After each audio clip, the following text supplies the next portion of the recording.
sur les réseaux sociaux, peut-être que les personnes vont dire vous avez un physique naturel éclaté de ou je sais pas quoi qui ne ressemble à rien, mais dans la vraie vie, les personnes qui sont proches de vous, les personnes qui vous voient tous les jours à la salle de sport vont remarquer que vous prenez quelque chose.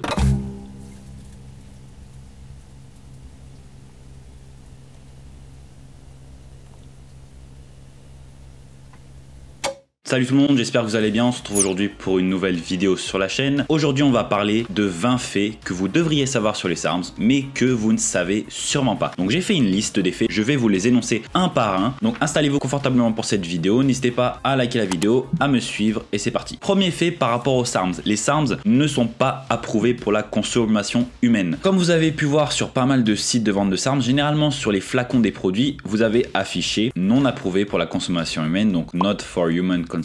Cela veut dire que les SARMs ne sont pas approuvés pour la consommation humaine par les instances médicales. Ils sont actuellement en zone grise au niveau de leur légalité, donc c'est-à-dire que vous pouvez en posséder, vous pouvez en acheter, mais vous n'êtes pas censé en consommer. Donc voilà, ne consommez pas des SARMs, c'est uniquement pour la recherche et pour vos rats de laboratoire. Deuxièmement, les SARMs sont souvent falsifiés. Et oui, il y a beaucoup de SARMs, donc il y a une étude qui était sortie en 2017, je crois, qui avait montré que seulement un tiers des produits contenaient réellement la molécule en question qui avait marqué sur l'étiquette ou quelque chose comme ça. Et donc il y a énormément de produits qui vendent des SARMs fake. C'est pourquoi vous devez vous assurer d'avoir des sources fiables, voilà, comme je propose en description de cette vidéo notamment, pour faire attention à ne pas tomber sur des faux SARMs, des SARMs sous-dosés ou alors pire, des SARMs qui sont remplacés par d'autres molécules beaucoup plus dangereuses pour le corps que les SARMs. Troisième point que vous devriez savoir, c'est que les SARMs sont très suppressifs. Tout dépend des SARMs, mais les SARMs sont suppressifs. Donc c'est-à-dire qu'il va y avoir une diminution de vos niveaux de production naturelle de testostérone lorsque vous prenez des SARMs. C'est-à-dire qu'à l'arrêt des SARMs, vous devriez faire une relance ou thérapie post-cycle PCT. Ce que je recommande généralement, c'est de faire une cure avec une base de testostérone type enclomifène ou alors une relance avec de l'enclomifène pour empêcher la suppression ou alors pour revenir à des niveaux normaux de testostérone après la cure. Quatrièmement, ce que vous devriez savoir, c'est que les SARMs peuvent causer de la dysfonction érectile. Et oui, si vous avez une baisse des niveaux de testostérone et également des niveaux d'œstrogène, donc ce sont des hormones qui vont contrôler votre fonction sexuelle, il se peut que vous ayez de la dysfonction érectile pendant votre cure. Comment contrer cela? Prendre comme base de testostérone l'enclomifène. Également, ce que vous pouvez faire, c'est prendre des produits comme la yohimbine qui améliore la libido et le flux sanguin au niveau pelvien, et également des produits comme le tadalafil qui vont également améliorer le flux sanguin, donc pour vous permettre d'avoir des érections de meilleure qualité et plus longues. Cinquième point, les SARMs sont puissants. Les SARMs vont vous faire prendre du muscle, de la force et également vont vous aider pour la perte de graisse. Les SARMs sont souvent classés comme produits qui ne fonctionnent pas ou qui ne sont pas au niveau des stéroïdes anabolisants, mais il y a beaucoup de SARMs qui sont au même niveau que les stéroïdes anabolisants, voire supérieurs. Certains SARMs sont vraiment très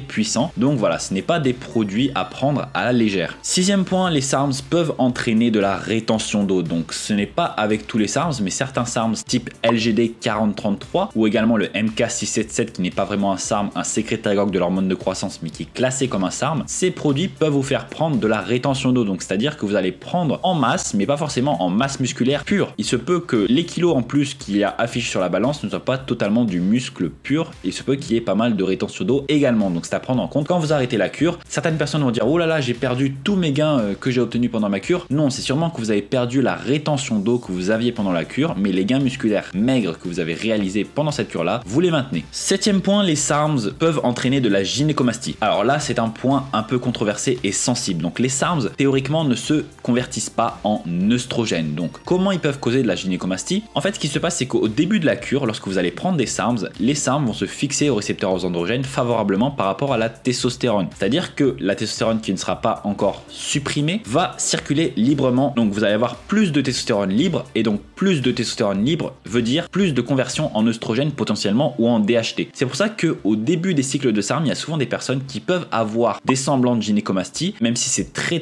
rare, et généralement ça se résorbe très rapidement au fil de la cure. Il va pas y avoir une gynécomastie qui se développe au fil de la cure. Également, il peut y avoir une perte de cheveux temporaire avec une augmentation accrue de la DHT, puisque voilà, plus de testostérone libre, donc plus de testostérone qui peuvent se convertir en DHT. Huitième point, c'est que lorsque vous allez prendre des SARMs, les gens vont le voir que vous n'êtes pas naturel. Alors là, je vous dis clairement que sur les réseaux sociaux, peut-être que les personnes vont dire vous avez un physique naturel éclaté de ou je sais pas quoi qui ne ressemble à rien. Mais dans la vraie vie, les personnes qui sont proches de vous, les personnes qui vous voient tous les jours à la salle de sport vont remarquer que vous prenez quelque chose. Ils vont se dire peut-être que vous prenez des stéroïdes, ils ne savent pas peut-être ce que sont les SARMs, mais ils vont clairement voir qu'il y a une évolution par rapport à votre physique. Moi personnellement, ça je l'ai eu la première fois que j'ai pris des SARMs. Beaucoup de personnes m'ont posé des questions et ont commencé à se douter de quelque chose. J'ai été 100% honnête avec ces personnes-là, donc je leur ai dit la vérité. Mais voilà, les personnes ne sont pas bêtes, elles vont voir que vous prenez des produits dopants, vous ne pouvez pas vraiment le cacher. 9e point que je souhaitais aborder, c'est que les SARMs vont peut-être bientôt être illégales. Donc les SARMs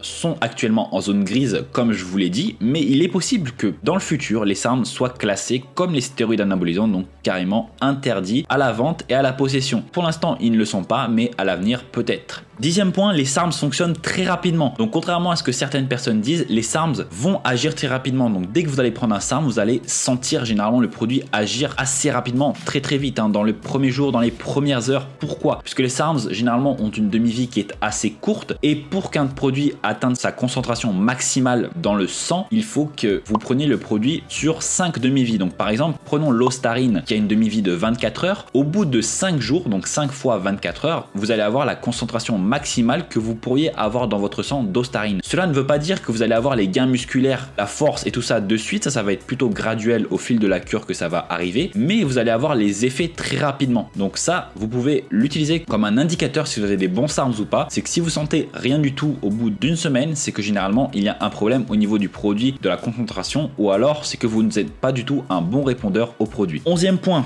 les prix des SARMs vont augmenter à l'avenir. Pourquoi? Les SARMs sont actuellement en grande demande. De plus en plus de personnes achètent des SARMs et ils sont de plus en plus difficiles à sourcer, de trouver des bonnes sources, de trouver des bons fournisseurs pour les entreprises. Donc plus il va y avoir de demandes et moins il va y avoir de stock, plus les prix vont augmenter. Donc c'est pour ça que je vous conseille de faire attention. Dans les prochaines années, à mon avis, les SARMs vont encore augmenter au niveau de leur prix. 12e point qui, je pense, va pas surprendre beaucoup de personnes, c'est que les SARMs sont interdits en compétition sportive. Ils sont bannis par l'Agence mondiale antidopage. Donc si vous faites partie d'une fédération sportive et que vous faites des compétitions, vous ne devez absolument pas consommer des SARMs, sinon vous pouvez être soumis à des tests antidopage qui vont vous faire vous mettre dans de beaux draps, donc c'est-à-dire que vous allez être contrôlé positif. Donc c'est vraiment pas du tout ce qui est à faire si vous faites partie d'une fédération sportive réglementée. 13e point, les SARMs peuvent impacter le foie. Donc contrairement à ce qu'on peut lire sur internet, sur certaines sources, les SARMs ne sont pas 100% sûrs, 100% sans danger. Bien qu'ils soient généralement moins dangereux que les stéroïdes anabolisants oraux, les SARMs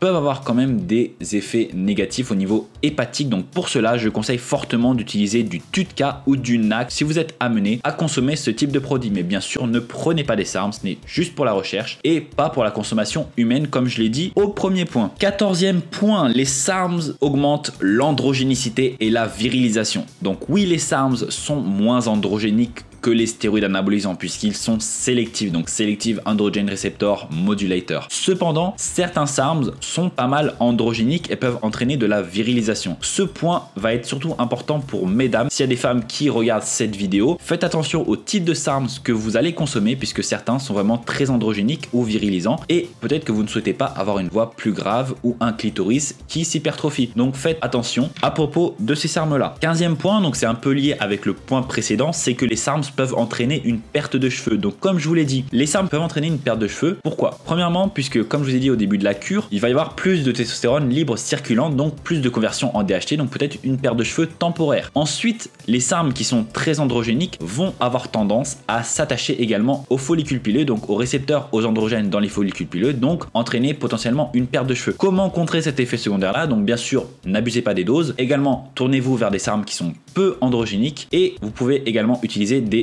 anti-androgènes topiques comme le RU58841 ou alors du finastéride topique. Donc le finastéride topique, ça va être intéressant pour la première phase lorsque vous allez avoir plus de testostérone libre et ensuite le RU va être très intéressant lorsque vous allez consommer des SARMs puisque les SARMs ne se convertissent pas en DHT et donc s'il y a une perte de cheveux au fur et à mesure de la cure, c'est que c'est les SARMs directement qui attaquent le cuir chevelu, donc voilà là où le RU va être intéressant à utiliser. 16e point qui est un des plus importants, c'est que les SARMs sont addictifs. Ne partez pas du principe que vous allez faire faire seulement une seule cure de SARMs. Si vous vous engagez à prendre ces produits, prenez en compte que c'est sûrement pour un laps de temps assez long. Ces produits sont vraiment très addictifs. Vous allez devenir très addict aux résultats qu'ils procurent, aux sensations qu'ils vous donnent à la salle de sport et en dehors de la salle de sport. Ils jouent également sur votre mental. Vous allez avoir plus confiance en vous, vous allez avoir plus de motivation à travailler, à faire du sport, etc. Donc si vous arrêtez de prendre ces produits, ça peut être une redescente. Ça va pas être un sevrage comme une drogue peut le faire, mais ça va être surtout au niveau mental que ça va être difficile à s'en séparer. Donc voilà, ces produits sont très addictifs, faites attention. 17e point, les SARMs existent sous différentes formes. J'ai déjà dit dans plusieurs de mes vidéos, sous forme orale, sous forme injectable et sous forme transdermale également. La forme injectable, je n'ai jamais testé personnellement et on n'a pas beaucoup de retours, et toutes les études scientifiques qui ont été réalisées sur les SARMs étaient prises par voie orale. Donc moi, je déconseille fortement l'utilisation des SARMs en injectable et je conseille d'utiliser pour vos protocoles de recherche plutôt une forme orale ou une forme transdermale, donc transdermique. 18e point, en ce qui concerne les SARMs par voie orale, les capsules et les liquides ont le même taux de biodisponibilité. C'est pas parce que vous allez prendre des SARMs en liquide ou des SARMs en capsule que vous allez avoir une différence au niveau de la biodisponibilité. Les deux passent par votre tractus gastro-intestinal et donc vous allez avoir une absorption similaire. Le seul point où les SARMs peuvent être utiles en version liquide, c'est lorsque vous voulez les utiliser de manière sublinguale. Même s'il n'y a pas beaucoup de littérature scientifique disponible à ce sujet sur les SARMs, on sait que pour certains médicaments dont la biodisponibilité est moindre par voie orale, les prendre par voie sublinguale entraîne une forte augmentation de leur biodisponibilité. Je pense ici au produit SR9009, donc qui n'est pas vraiment un SARM mais qui est classé dans la catégorie des SARMs. Ce produit a très peu de biodisponibilité par voie orale, même s'il